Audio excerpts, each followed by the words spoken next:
Bookcase and Coffee presents Buzzing About Romance, a quick shot of romance. Hi everybody, it's Leah, and with me on this episode of the Quick Shot of Romance is Heather, who is Minnesota Hockey Mom Reads on Instagram. Welcome back to the podcast, Heather. Hi Leah, thanks for having me.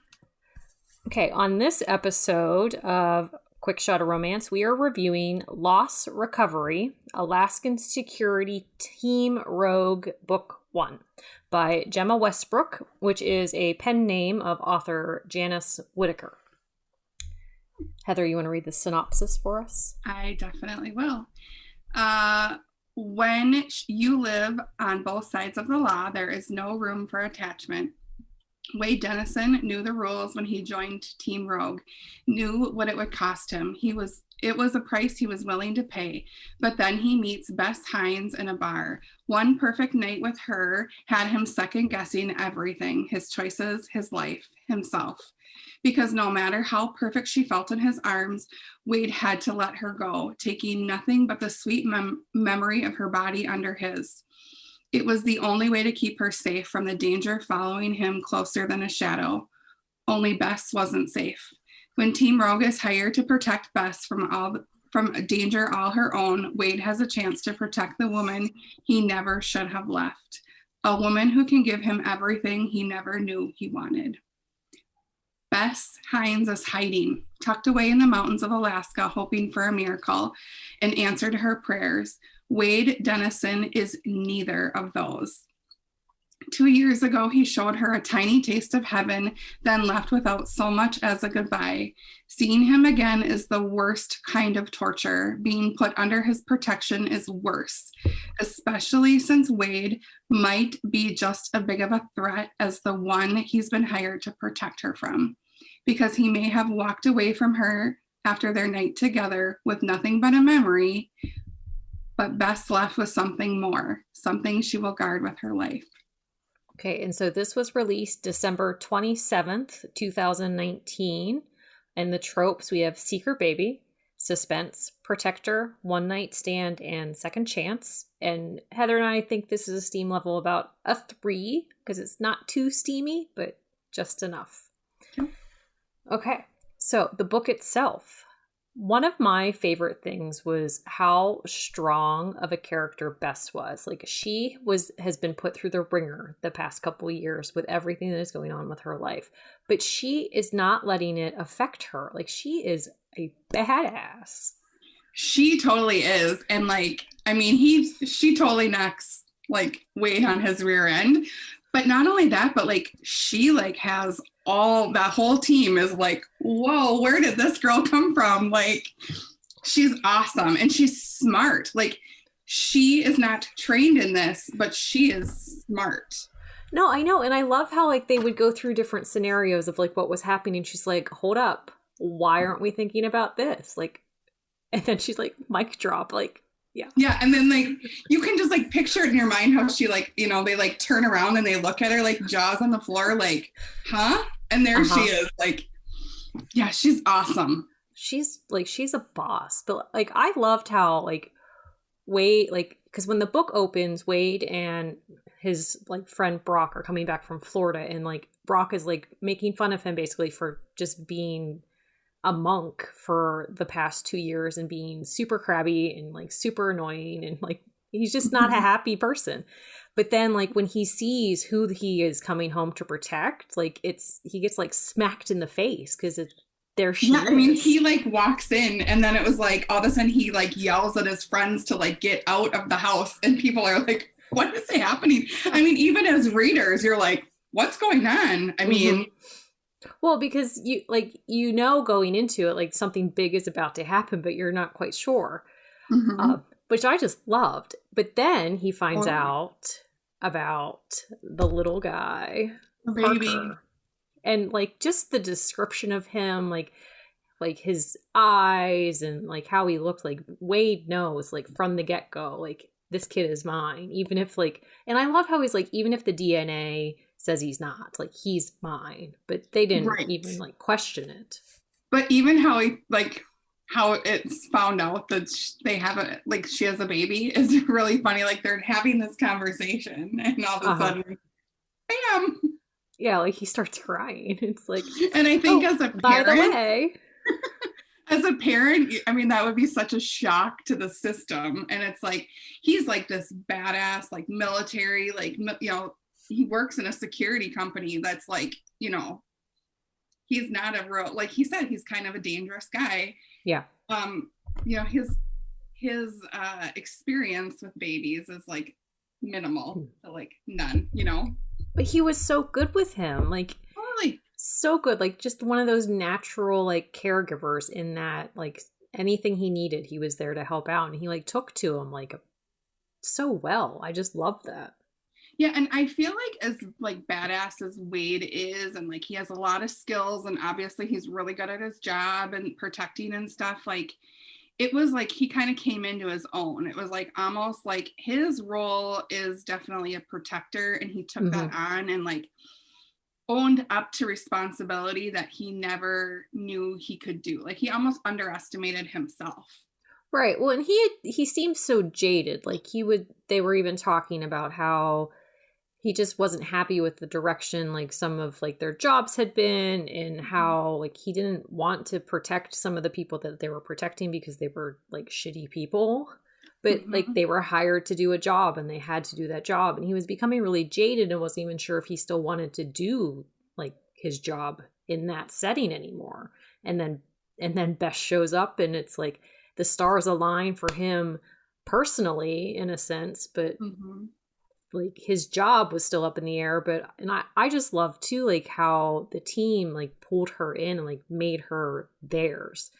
Yeah. Because even at one point, like Dutch, who was like their computer guy, was like, go get our girl, and it was like ours. Like they all like they pulled her into the fold like seamlessly. Well, and I think that's very much a military thing. Like you kind of have got me hooked on military suspense and like I have, yes, companies, you know. And I think that that's definitely a military thing. And you know, a lot of the themes around the military guys is that they, you know, get into the military to kind of escape life that isn't maybe that great. And so they have to build a family within that military, and that's definitely what that security team is. They are a team, and they are a family, and they just rely on each other. And that really just kind of plays out within this like kind of suspense kind of thing, like the mystery around what's happening. And like I think living in Minnesota, I can kind of see like the backdrop. It's in the winter, so there's lots of snow, and it's cold, and it gets dark early. And so, you know, there's some freakiness to that, but I don't feel like it's super duper scary, this one. Like, no, I don't know. What do you think?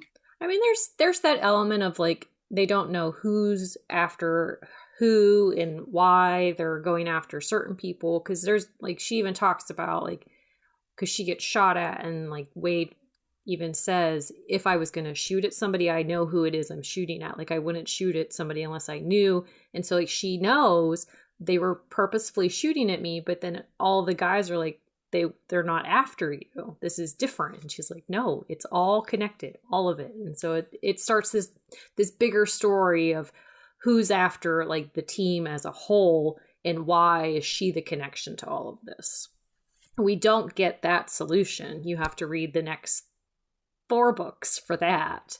But well, and like I said before, I did not read past this series. It's not that I didn't want to read the rest of the books. I am a terrible secret keeper, and so I definitely did not want to ruin it for anybody, because I knew we were talking about this book. So I stopped and I picked up a different series. But I'm going to go back, because I kind of peeked back through this book and I realized just how much I love these characters.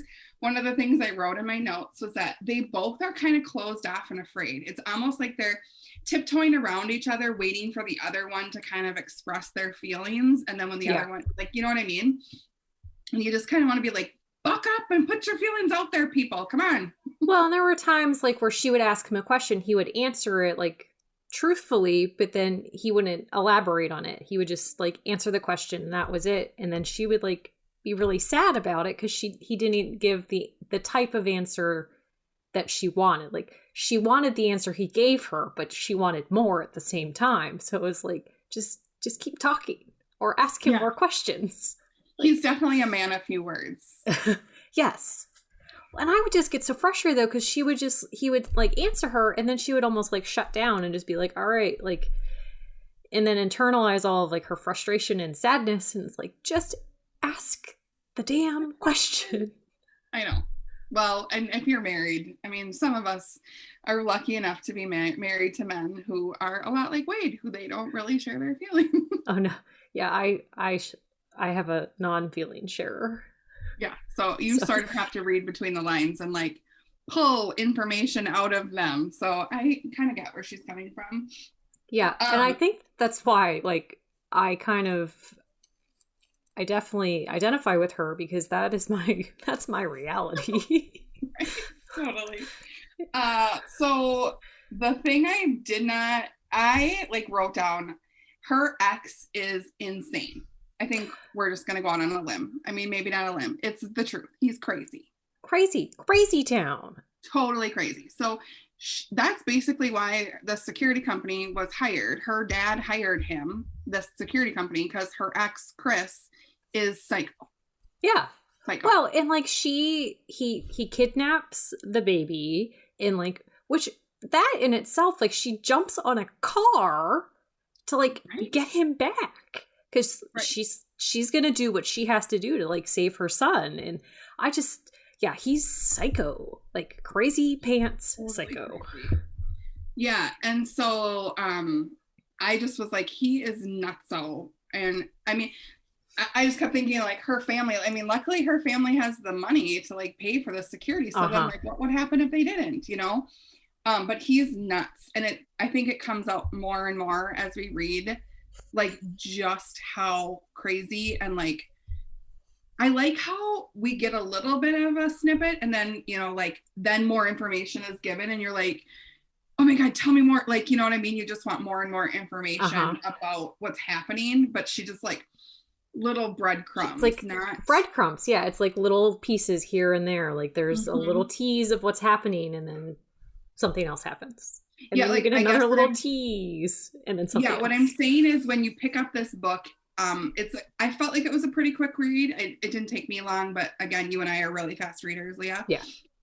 Allot yourself some time because this is definitely a bookmarks are for quitters kind of book, like because you're not going to be able to.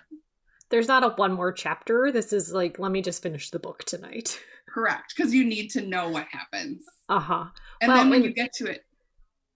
Yep. But then you're going to want to like, you just want to keep going into the next book because you're like, well, why is it ending this way? Why are they doing this? Like, what can I get more? I need more. But upside, it's all in KU. So yeah, that was the other thing I said is that the huge bonus for this is a Kindle Unlimited book. Like I love recommending Kindle Unlimited books because I feel like Kindle Unlimited is definitely worth it. Yeah, it is. Now, did you read the prequel? Because there is a short prequel novella, and it is the night that Bess and Wade meet. No, but I should because you know I'm here for all of that. You are here for all. Well, this had some steam. If you definitely are a person, if you're not sure. If you are into the romantic suspense, this I think is a good starter book. Yeah. Because then if you aren't into it, then you could just, you know, it's still the love story. But two, it's like not super duper steamy. I mean, there's some, but not, I mean, I think it's a good amount. There's enough. Like, I feel like there's enough. Like, and because the moments that there are, like, they're very steamy. So there's not a lot overall, but it's really intense in those moments. Correct. All right. So, did you like this book? Yes, very much. I did too. I actually loved the whole series. And like I said, there's that overarching storyline that you definitely want to get to book 5 to finish out that storyline. So who would typically like this book? Like I said, I think beginning readers who aren't sure if military suspense or like a security team is your jam. I mean, because the thing is if it's Kindle Unlimited, you pick it up, you're halfway through. If you don't love it, which I don't actually see how you couldn't like this book, but again. So somebody that's new to romance, trying to figure out what genre is their jam, I think that this is definitely something to try. Yeah, I agree. And like anybody who loves The Secret Baby, because it is there. So Becky, Becky loves The Secret Baby. And I also think if you like a team dynamic, like if you are, like I'm a sports romance reader, but because I love that team dynamic, but this is definitely, it's a different kind of team. And so there's like that team dynamic or family that you get to know other characters, not just the main characters. Yeah, and like the team themselves, like they're really in sync with each other. Like they can just basically look at each other and know exactly what they need to do. And even at one point, like Wade and Brock are having a conversation, and like the leader of the team is like, I don't know what you're talking about or how you're doing this, but go ahead. Yeah, they like finish each other's sentences, or they just kind of give each other that look and they don't have to even say a word. Right. Exactly. So would you recommend this book? Definitely. I definitely would too, and I recommended it to you actually. Right. But I would have, and I will definitely again recommend this to anyone. So yeah, I haven't put it on my Instagram, but I will. Because I wanted to read the rest of the series, so and read the prequel too, because I mean that's very steamy, because it's just pretty much steaminess. Then I'm here for that. You're here for that. Okay, well, that is Lost Recovery by Jemma Westbrook. So thank you for joining me tonight, Heather. No problem. Thanks for having me. Find us on Instagram at BuzzingAboutRomance or on Twitter at BuzzingRomance. If you like the podcast, please leave a review. If you'd like to support us directly, join the Bookcase and Coffee Patreon and receive exclusive content only available to Patreon members. Check out bookcaseandcoffee.com for our on-the-shelf show notes.